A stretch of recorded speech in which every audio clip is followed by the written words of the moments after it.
Demand पढ़ा। Demand में हमने पढ़ा था डिमांड यानी मांग जो होती है। डिमांड में हमने पढ़ा था कि डिमांड और प्राइस में इन्वर्स रिलेशन होता है। इन्वर्स रिलेशन का मतलब होता है कि अगर प्राइस डाउन होगा यानी प्राइस डिक्रीज होगा तो डिमांड इंक्रीज हो जाएगी, और अगर प्राइस इंक्रीज होगा तो डिमांड डिक्रीज हो जाएगी। लेकिन इस सप्लाई वाले चैप्टर में हम पढ़ेंगे, सबसे पहले हम देखेंगे कि सप्लाई होती है।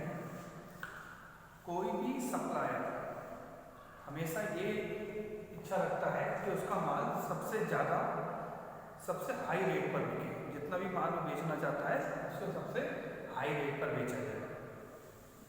तो सप्लाई इक्वल टू होता है, supply means when a producer sell to own goods on different rates.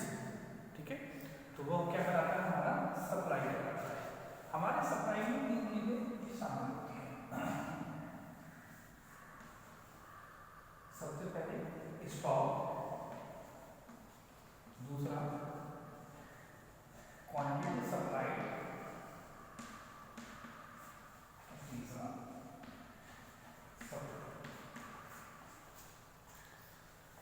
Stock में होता है कि जितना भी माल सप्लायर के पास बेचने के लिए रखा हुआ है वो सारा उसका स्टॉक कहलाएगा।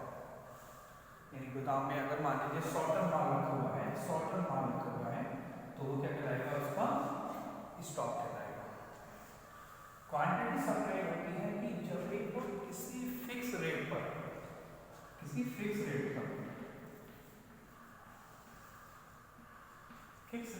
एक फिक्स क्वांटिटी सेल करता है तो वो हमारी क्या कहलाती है, क्वांटिटी सप्लाई। मान लीजिए उसने 20 रुपीज के रेट पर, रेट क्या है इसका 20 रुपीज, और उसने 50 टन माल सेल किया, तो ये क्या कहलाएगा, क्वांटिटी सप्लाई। यानी एक साथ उसने 50 टन माल 20 रुपए के रेट पर बेच दिया। सप्लाई होती है कि जब एक प्रोड्यूसर अलग अलग रेट्स पर अलग अलग सप्लाई क्वांटिटी सेल करता है। मान लीजिए 10 रुपए का रेट है तो उसने 10 किलो माल बेचा, 15 रुपए किलो माल हुआ तो उसने बढ़ा के 20 कर दिया, अगर 18 हुआ तो 22 कर दिया, और अगर 25 हुआ तो उसने 30 किलो। तो ये क्या हुई, सप्लाई। लेकिन अलग अलग रेट्स पर जब अलग अलग माल सेल होता है तो वह हमारी कहलाती है सप्लाई। ठीक है, हम सप्लाई का पढ़ेंगे। हमारी पूर्ति होती है, मतलब कस्टमर जब कोई माल मांगता है तो उसको सप्लाई कौन देता है, शॉपकीपर दे सकता है, कोई इंडस्ट्री दे सकती है।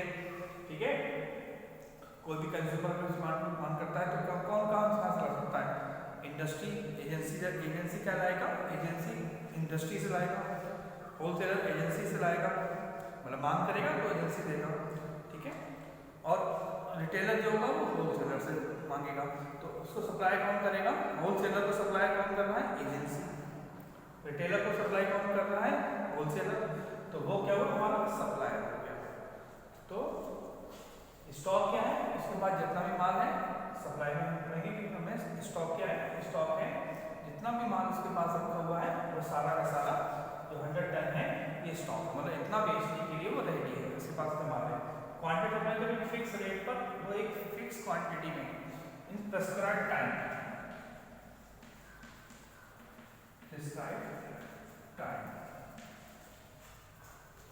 उस टाइम में अगर कितना भी माल बेचता है तो वो क्या कराएगा, हमारा क्वांटिटी सप्लाई कराएगा। सप्लाई क्या होती है, अलग अलग रेट्स पर जब अलग अलग क्वांटिटी में माल बेचता है तो हमारा क्या कहलाता है, सप्लाई कहलाती है। ठीक है,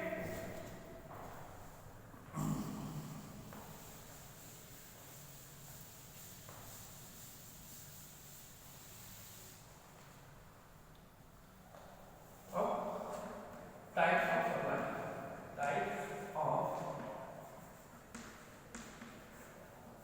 सप्लाई। हमारे पास दो तरह की जैसे डिमांड होती है वैसे ही हमारे पास टाइप्स होती हैं, दो टाइप्स होती हैं, एक होती है इंडिविजुअल सप्लाई, एक इंडिविजुअल, और एक होती है मार्केट सप्लाई। मार्केट इंडिविजुअल, जब किसी भी मार्केट में कोई एक दुकानदार किसी भी रेट पर जितना माल बेच रहा है अकेला बंदा, तो वो क्या कहलाता है? इंडिविजुअल। मान लीजिए हमारे पास एक दुकानदार है जिसने 10 रुपए किलो पर 15 किलो माल बेचा, तो ये इस आइटम की इंडिविजुअल सेलर कहलाएगा, सप्लायर कहलाएगा। तो इसने 10 रुपए रेट पर, जब ये प्राइस 10 रुपए था, इसने कितनी सप्लाई करी? अगर हम एक को देखें तो उसने 10 रुपए पर 15 किलो सप्लाई करी। ये होता है इंडिविजुअल सप्लाई। ऐसे बी ने देख लीजिए, अगर हम बी की बात करें तो बी ने 10 रुपए के रेट पर केवल 7 किलो माल बेचा। तो अगर हम इंडिविजुअल माने तो 10 रुपए के रेट पर बी ने 7 किलो बेचा है और ए ने 15 किलो बेचा है। अगर हम मार्केट सप्लाई की बात करें तो मार्केट सप्लाई में हमारे पास प्राइस और क्वांटिटी है सप्लाई। प्राइस कितना है? 10 रुपए का। ए ने कितना बेचा है? ए ने बेचा है 10 रुपए पर 15 किलो और बी ने बेचा है 10 रुपए किलो पर 7 किलो, यानी कुल 10 किलो के रेट पर कुल माल जो बिका वो 22 किलो। तो इन दोनों की मिलाकर क्या कहलाएगी? मार्केट। क्योंकि एक मार्केट में केवल अगर हम एक दुकान, हर दुकानदार के पास जाए तो उसने अलग अलग क्वांटिटी में माल बेचा रखा होगा। 10 रुपए किलो पर किसी ने, अगर किसी का इच्छा हुआ तो 5 किलो बेचा, दूसरे की इच्छा हुई तो उसने 7 किलो बेच दिया, तीसरे ने 8 किलो बेच दिया। इस हिसाब से क्या करेगा वो? अलग अलग रेट पर अलग अलग सप्लाई करेगा। ठीक है, तो ये मार्केट की सप्लाई हो गई। 10 रुपए रेट पर इसने 15 किलो बेचा था, इसने 7 किलो बेचा, यानी कुल मार्केट में ये जो आइटम था ये कुल मार्केट में आज 10 रुपए किलो पे 22 किलो बिका। और अगर हम इसकी बात करें तो केवल सिंपल की बात करें, अगर मटेरियल की बात करें तो ए ने 10 रुपए के रेट पर 15 किलो माल की सप्लाई करी थी और बी ने 10 रुपए किलो पर 7 किलो माल की सप्लाई करी थी। ठीक है,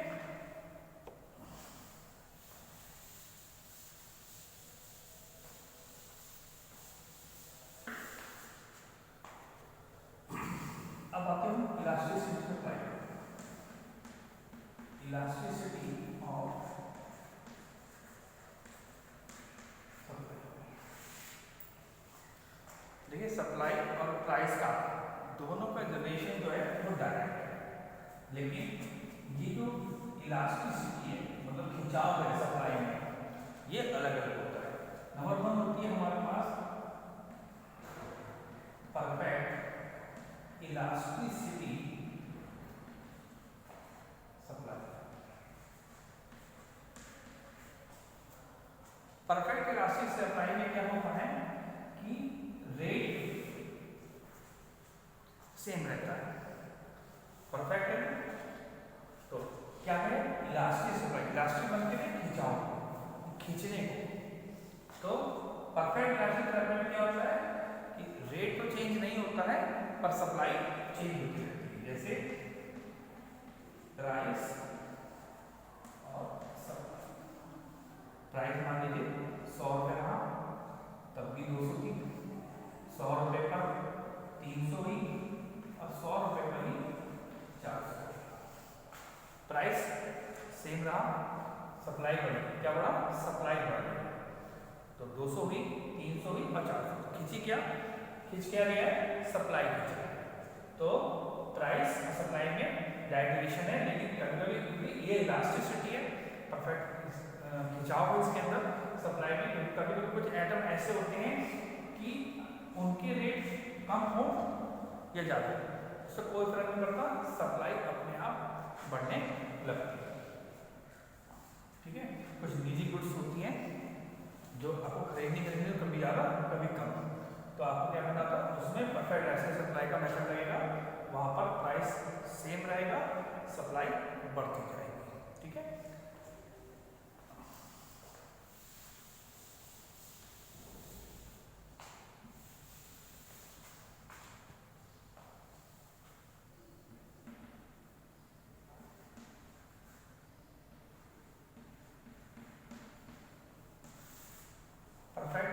इलास्टिक सप्लाई, परफेक्ट में पूर्णतः रूप से, इलास्टिक माने खिंचाव नहीं है उसके अंदर, सप्लाई मतलब सप्लाई में कोई भी खिंचाव नहीं है। रेट कितना भी बढ़ जाए या घट जाए सप्लाई नहीं बढ़ेगी। मान लीजिए 100 रुपये का रेट था तब भी क्या हुआ था 100 रुपये का था, मान लीजिए 10 रुपये का रेट था तब भी 10 रुपये का था, 15 रुपये का रेट हुआ तब भी 10 रुपये का, 20 रुपये का रेट हो गया तब भी क्या लगेगा 10 रुपये। मतलब इसमें इन इलास्टिक सप्लाई है ना, इसमें खिंचाव नहीं है, मतलब ये सप्लाई नहीं बढ़ेगी, रेट बढ़ जाएगा पर सप्लाई नहीं बढ़ेगी। ये ऐसे आइटम होते हैं नेसेसरी जो कि आपको केवल जरूरत के लिए होती है।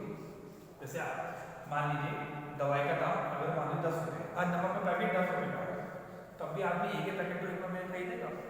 15 रुपये हो गया तब भी एक ही खरीदेगा, 20 हो जाए तब भी एक ही खरीदेगा। ये थोड़ी ना कि अगर 10 से 15 हो गए तो आधा पैकेट खरीदना शुरू कर देगा, नमक कम खाना शुरू कर देगा या चीनी कम खाना शुरू कर देगा। चीनी तो कम खाए भी ऐसे, लेकिन नमक तो बिल्कुल भी कम नहीं खाएगा। ठीक है, तो अगर मान लीजिए उसकी अगर इसको एक मेडिसिन खानी है, एक टैबलेट रोज खानी है, वो 10 रुपये की है तब भी एक ही खाएगा, 15 रुपये की तब भी एक खाएगा, 20 रुपये की है तब भी वो एक ही खाएगा। ठीक है, तो ये होती है परफेक्ट। इसमें क्या होता है, इसमें प्राइस चेंज हो जाता है, सप्लाई चेंज नहीं होती है।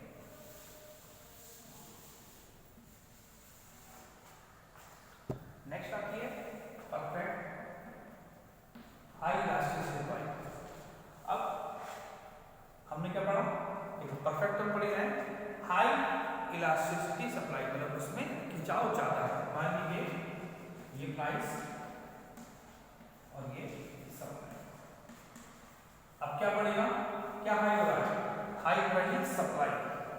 मान लीजिए ये 10 ये 12, ये 10 रुपये का रेट है, ये 12 रुपये का, 10 रुपये पर हमारी सप्लाई भी 100 की, ठीक है, और 12 रुपये की कितनी हो गई 150 रुपये, 150 पीस लिख रहे हैं, 10 रुपये का तो सप्लाई हमारी 100 की, 12 रुपये हो गए तो सप्लाई कितनी हो गई 150। मतलब जिस परसेंटेज में हमारा रेट बढ़ा, रेट कितना बढ़ा, सिर्फ 2, मतलब 2% बढ़ा, सिर्फ रेट कितना बढ़ा 2%, और सप्लाई कितनी बढ़ी 50, यानी 50% सप्लाई बढ़ गई। ठीक है, तो ये क्या हुआ, हाई इलास्टिसिटी सप्लाई। इसमें क्या होता है कि प्राइस, जिस रेट से प्राइस बढ़ेगा, जिस परसेंटेज के साथ रेट बढ़ेगा उस परसेंटेज से हाई ज्यादा, उससे ज्यादा परसेंटेज के साथ सप्लाई बढ़ेगी। अब आती है हमारी लो इलास्टिसिटी सप्लाई। लो इलास्टिसिटी सप्लाई में क्या होता है कि जिस रेट से प्राइस बढ़ेगा उससे कम रेट से सप्लाई बढ़ेगी। मान लीजिए ये 10 ये 15, तो ये हुआ 10 और ये हो गया 12। जब प्राइस 10 रुपये है तो सप्लाई भी 10 रुपये ही है, मतलब ऐसा बोल सकते हो। ठीक है, यहाँ 100 में लेते हैं, 100 120 पर ले रहे हैं। जब प्राइस 10 रुपये था तो सप्लाई 100 किलो की है, 100 पीस की थी। अब जब प्राइस 15 हुआ सप्लाई 120 की थी, मतलब जो हमारा रेट बढ़ा वो 5 रुपीज बढ़ा, मतलब 50%, केवल जो इंक्रीज हुआ, जो प्राइस इंक्रीज हुआ वो 50% हुआ, लेकिन सप्लाई कैसे हुई, सप्लाई कितनी बढ़ी सिर्फ 20, यानी 20% ही सप्लाई को बढ़ाया गया। तो इसको क्या बोलते हैं, परफेक्ट लो इलास्टिसिटी सप्लाई। इसमें क्या होगा कि जिस रेट से प्राइस बढ़ेंगे उससे कम रेट से सप्लाई बढ़ेगी, तो ये होती है हमारी perfect low elasticity supply.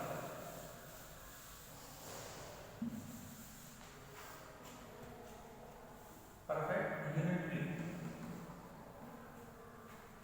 Unitary elasticity of supply में क्या होता है, जिस रेट से प्राइस बढ़ेगा उसी रेट से सप्लाई बढ़ेगी। मान लीजिए प्राइस बढ़ा 10 हुआ 15, तो सप्लाई भी 100 से क्या हो जाएगी 150।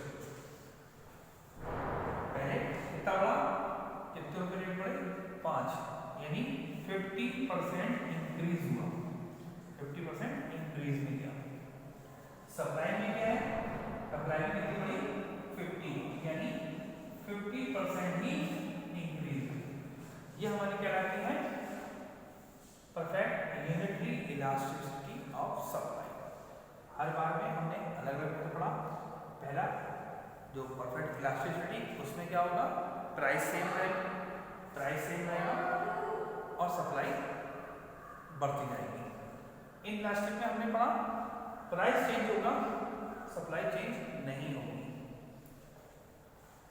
हाई इलास्टिसिटी में पढ़ा कि जिस रेट से सप्लाई रेट बढ़ेगा उससे ज़्यादा रेट से, उससे ज़्यादा परसेंटेज से सप्लाई बढ़ेगी। लो उसमें लो इलास्टिसिटी में पढ़ा हमने कि प्राइस तो तेजी से बढ़ेगा लेकिन सप्लाई क्या होगी, कम बढ़ेगी। अगर मान लीजिए 50% प्राइस बढ़ रहा है तो 50 से लेस देन 50% ही हमारा क्या होगा, सप्लाई बढ़ेगी। यूनिटरी सप्लाई में क्या होता है, यूनिटरी सप्लाई में होता है कि इक्वल रेट से, मतलब अगर प्राइस 50% बढ़ रहा है तो सप्लाई भी 50% ही इंक्रीज होगी। ये होता है आपका सप्लाई। ठीक है, क्लियर है।